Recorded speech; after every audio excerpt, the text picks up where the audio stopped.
sua casa e sobre toda a sua família. Amém? Quero começar esse vídeo louvando ao Senhor com uma canção, um trechinho de uma canção que fala muito ao meu coração e tem tudo a ver com o que nós vamos estar falando no decorrer desse vídeo. Amém? Faz-me morrer pra mim mesmo, ajuda-me a viver para ti, faz-me entender que tu és tudo que eu preciso. Eu sou teu e tu és meu Senhor. Faz-me morrer pra mim mesmo, ajuda-me a viver para ti, faz-me entender que tu és tudo que eu preciso. Eu sou teu e tu és meu Senhor. Aleluia, faz-nos, Deus, entender que tu és tudo que necessitamos, tudo que precisamos para sermos, Senhor, felizes. Tu és o único que preenche as lacunas do nosso ser. Tu és o único que traz a paz que precisamos. Tu és o único Deus verdadeiro. Faz-nos entender, Deus, que é somente de Ti que precisamos. E nesse momento, Pai, que a Tua palavra venha falar ao nosso coração. Que o Senhor venha estar trazendo paz aos corações conflitos. Que o Senhor venha estar trazendo cura aos enfermos. E que a Tua palavra, que é poderosa, faça o que lhe apraz, que ela tenha a direção certa, que ela toque vidas nesta hora, no poder que há no nome de Jesus e na Tua palavra. Amém. Amém, queridos. Quero agradecer a vocês que se inscreveram no canal, compartilhem, deixe seu like nesse vídeo e continue assistindo, porque eu creio que o Senhor, como está falando, vai continuar falando com você. Eu quero estar explicando brevemente aqui. Esses vídeos é da série do Diário de uma Quarentena. Quando eu comecei esse canal, era direcionado para as pessoas com depressão. Só que vai continuar sendo.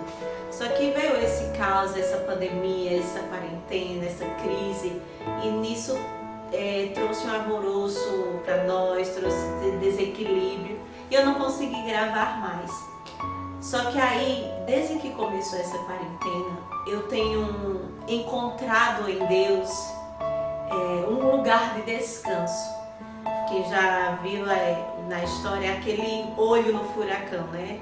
Que é aquele olho onde o vento não pega, aquele lugar onde a tempestade não pega. Pronto. É em Deus que eu tenho encontrado esse descanso e onde a tempestade não me atinge. E desde que começou essa quarentena, o Senhor falou muito e vem falando ao meu coração. E eu quero estar aqui compartilhando com vocês palavras de Deus para a minha vida. Eu sei que essas palavras terão direção certa. Lembre-se, essas são minhas experiências, foram palavras que Deus falou comigo. Mas eu sei que em algum momento dessas mensagens, Deus vai estar falando com você. Então, aguce os seus ouvidos, abra o seu coração e escute a palavra de Deus. Porque nesses dias, como eu falei no vídeo anterior, entendendo o tempo, nesses dias Deus abriu um portal para nós. E os céus estão abertos para que nós possamos ouvir a voz do Senhor e nos alinharmos com os céus, nos posicionarmos com aquilo que Deus quer para nós neste tempo. Amém? Então hoje a palavra será sobre desnutrindo o Esaú que existe em mim.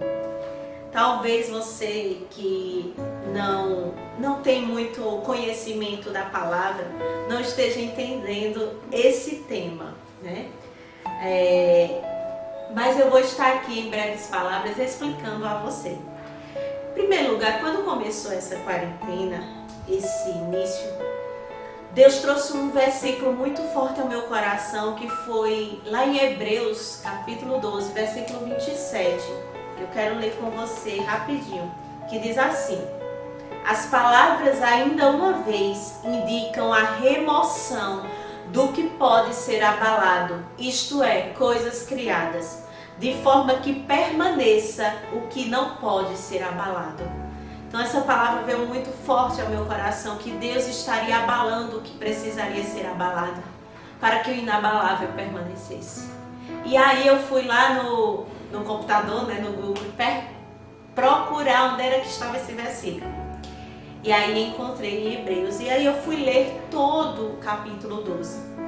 E ao ler o versículo 16, eu me deparei com a história de Esaú, quando o Senhor diz assim: que não haja nenhum imoral ou profano como Esaú, que por uma única refeição vendeu seus direitos de herança como filho mais velho. Talvez você esteja aí não entendendo nada. Trocar Cristo por pratos de lentilha? Vamos comigo lá em Gênesis capítulo 25, versículo 19 ao 34. Quero ler com você. Diz assim: esta é a história da família de Isaque, filho de Abraão. Abraão gerou Isaque, o qual aos 40 anos se casou com Rebeca, filha de Betuel, o arameu de Pandara, irmã de Labão, também arameu. Isaque orou ao Senhor em favor de sua mulher, porque era estéril. O Senhor respondeu à sua oração e Rebeca, sua mulher, engravidou. Os meninos se empurravam dentro dela, pelo que disse: por que está me acontecendo isso? Foi então consultar o Senhor. E disse-lhe o Senhor: 2 nações estão em seu ventre, já desde as suas entranhas. 2 povos se separarão. Um deles será mais forte que o outro, mas o mais velho servirá ao mais novo. Ao chegar a época de dar à luz, confirmou-se que havia gêmeos em seu ventre. O primeiro a sair era ruivo, e todo o seu corpo era como um manto de pelos, por isso lhe deu o nome de Esaú. Depois saiu seu irmão com a mão agarrada no seu calcanhar, pelo que lhe deram o nome de Jacó. Tinha Isaque 60 anos de idade quando Rebeca os deu à luz. Os meninos cresceram. Esaú tornou-se caçador habilidoso e vivia percorrendo os campos, ao passo que Jacó cuidava do rebanho e vivia nas tendas. Isaque preferia Esaú porque gostava de comer as suas caças. Rebeca preferia Jacó. Certa vez, quando Jacó preparava um ensopado, Esaú chegou faminto, voltando do campo, e pediu-lhe: dê-me um pouco deste ensopado vermelho aí. Em outras traduções é lentilhas, prato de lentilhas. Estou faminto. Por isso também foi chamado Edom. Esaú é o pai dos edomitas. Depois a gente estaremos estudando mais, se for a vontade de Deus.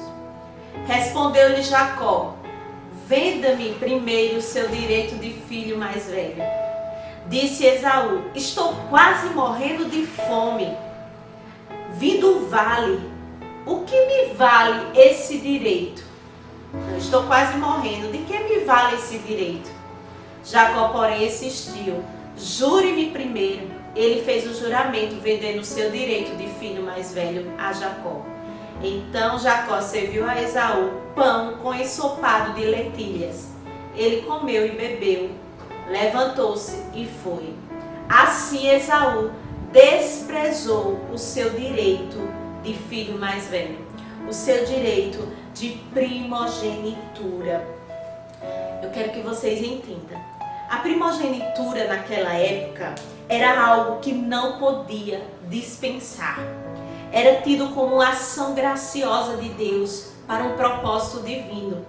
Portanto, essa primogenitura era dada como uma bênção graciosa e imensurável. E Esaú demonstrou total desprezo pelas coisas de Deus, rejeitando a sua primogenitura. Mas de outro lado nós vemos Jacó e precisamos entender que Jacó, desde a sua concepção, desde o ventre, ele era herdeiro da promessa da primogenitura. A gente vê no versículo 23, que eu vou ler mais uma vez, que diz assim: parte B, o mais velho servirá ao mais novo. Então Jacó, desde o seu ventre, ele já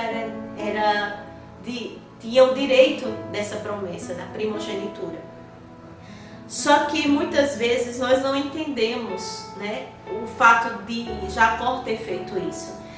Eu entendo com isso que Jacó, sabendo que ele era herdeiro da promessa, ele não usurpou a bênção de Esaú, mas se apropriou delas, certo que de forma astuta, mas ele se apropriou daquilo que era seu. E a gente vê nesses dois personagens uma briga, um conflito que havia entre eles, porque um queria as bênçãos de Deus, a primogenitura. Jacó entendia que a primogenitura era uma bênção imensurável do Abba, do Senhor. Era algo sem explicação, era algo realmente divino para um propósito. E já Esaú não fazia caso do seu direito de primogenitura. Então nós vemos nesse personagem um conflito que se dava pelas bênçãos do Senhor. Um deles queria muito herdar a promessa e o outro tratou com descaso esse privilégio.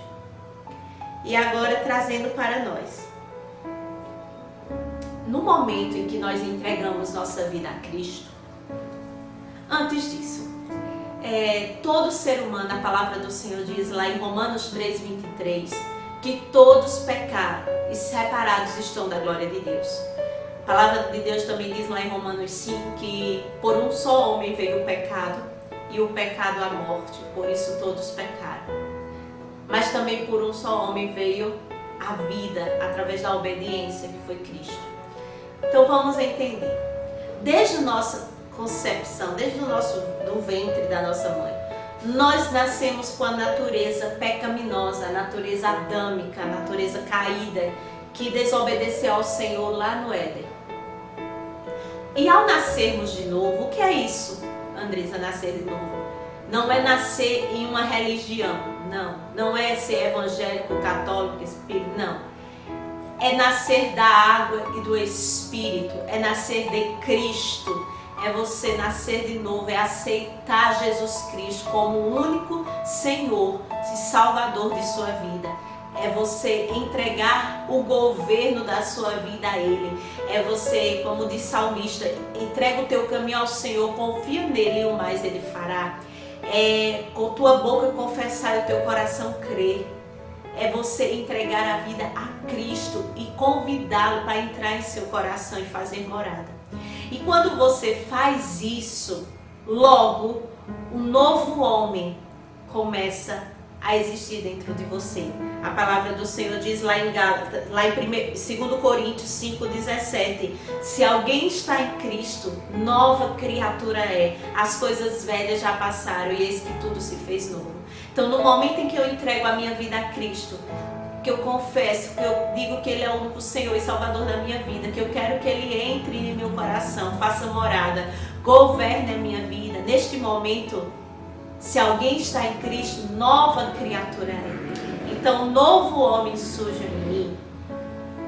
O Espírito do novo homem que foi Cristo, surge em mim. A Bíblia diz que nós passamos a ser morada do Espírito Santo. E aí a Bíblia também diz que com o passar do tempo, Aí passa a existir dentro de nós a natureza caída e a natureza nova, que é em Cristo Jesus. Você vai entender bem lá em Gálatas capítulo 5. Eu vou ler com você rapidinho, porque eu sei que vocês não vão ter tempo, né, de ler em casa. Alguns até podem confirmar e conferir comigo, mas outros não vão ter tempo. Então eu quero ler com você Gálatas capítulo 5, versículo 16, que diz assim, 16 e 17. Por isso digo, vivam pelo Espírito e de modo nenhum satisfarão os desejos da carne, ou seja, da nossa natureza caída. Pois a carne deseja o que é contrário ao Espírito e o Espírito o que é contrário à carne. Eles estão em conflito um com o outro, de modo que vocês não fazem o que desejam. Mas se vocês são guiados pelo Espírito, não estão debaixo da lei. Então a Bíblia diz que eles estão em conflito um com o outro. O mesmo conflito que havia no ventre de Rebeca, de Esaú e Jacó, existe dentro de nós. Um conflito onde a nossa natureza caída não anseia, não quer estar perto de Cristo. Por isso que muitas vezes ao ler a Bíblia dá sono, a orar dá sono, cansaço. E se fosse naquele momento para assistir série ou filme, o cansaço não vinha, o sono não vinha, você ficava até tarde, etc. E tantas outras coisas que nos tiram do primogênito que é Cristo. Então existe esse conflito dentro de nós, e Paulo mesmo disse que as coisas que eu quero fazer, essa eu não faço, e as que não quero, essa eu faço. Então esse conflito existe dentro de nós. Existe o Esaú e existe o Jacó dentro de nós. Existe a natureza caída e o novo homem dentro de nós. E em nós há essa guerra. E hoje, o que seria a primogenitura naquele tempo? Eu disse que a primogenitura era algo, uma bênção imensurável, era algo tido como uma ação divina para um propósito. E tudo na Bíblia, o tema central é Cristo. Então as profecias do Antigo Testamento levavam a Cristo. O novo Cristo se revelou. E depois que ele ressuscitou, a continuidade é que ele voltará. Então o tema central é Cristo. Então a primogenitura se refere hoje a Cristo, porque a palavra do Senhor diz lá em João 3,16 que Deus, por amar o mundo, deu o seu primogênito, né? Porque Deus amou o mundo de tal maneira que deu o seu filho primogênito, que deu o seu filho unigênito para que todo aquele que nele crê não pereça, mas tenha vida eterna. Então quando o Senhor entregou o seu filho, ele era único. Só que quando ele morreu e ressuscitou, ele se tornou primogênito. Lá em Colossenses capítulo 1, versículo 15, diz que ele é a imagem do Deus invisível, um primogênito sobre toda a criação. O Senhor Jesus se tornou primogênito de muitos.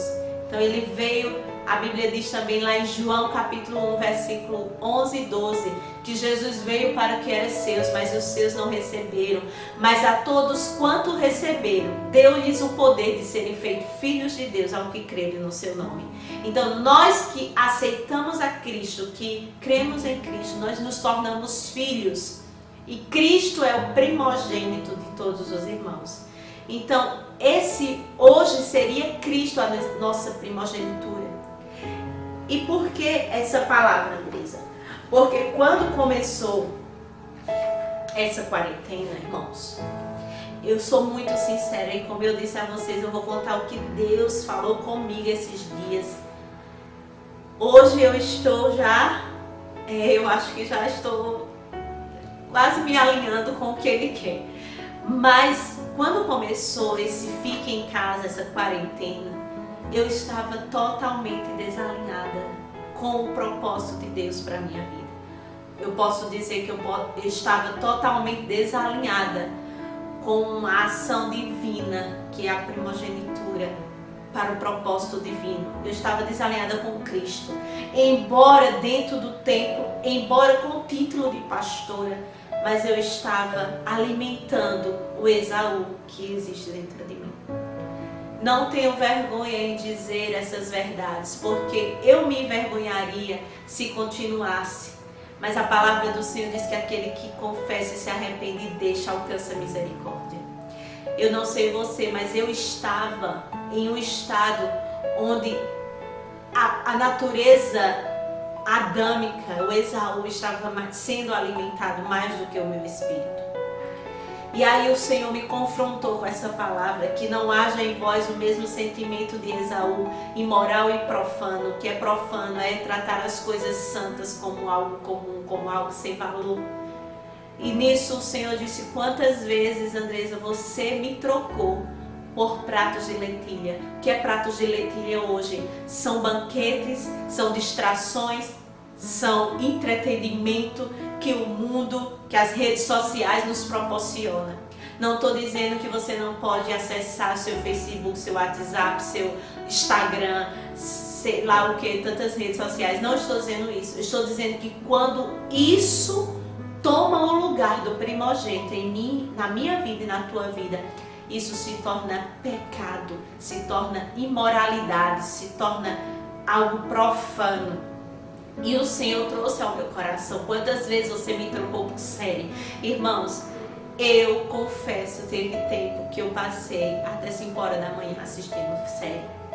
Mas isso foi um tempo, porque em nome de Jesus, hoje eu quero Jesus, custe o que custar. Ele é a essência da minha vida, Ele é o meu tudo. E eu não me envergonho em dizer, porque eu sei que muitos que irão ouvir essa mensagem ou fizeram ou estão fazendo. Mas em nome de Jesus, pare de alimentar essa natureza caída dentro de você que quer reinar. Sabe de uma coisa, irmãos? Satanás, ele não quer te matar. Ele não quer me matar. Porque matar quem aceita Jesus, matar os filhos de Deus, é vitória. Como disse Paulo, o morrer para mim é lucro e o viver é Cristo. Mas Satanás, ele quer te cansar. Ele quer me cansar, porque quando estamos cansados, nós trocamos o primogênito por prato de lentilha. Quando estamos cansados e com fome, nós trocamos Jesus Cristo por pratos de lentilha. E Satanás, ele quer te cansar, colocando essas vozes contrárias, essas vozes que estão, um movimento de vozes fora, para te cansar, para te parar, para trazer medo, para trazer pânico. E isso é uma estratégia do diabo, para que você se canse e não acredite em Cristo, não acredite no Senhor, que Ele pode fazer muito mais daquilo que pedimos ou pensamos. E aí o Senhor trouxe ao meu coração o quanto eu estava alimentando o Esaú. E quando nós alimentamos mais o Esaú do que o Espírito, nosso espírito se torna mais fraco e o Esaú mais forte. Ou seja, quando nós alimentamos a nossa carne com distrações, entretenimento, ativismo.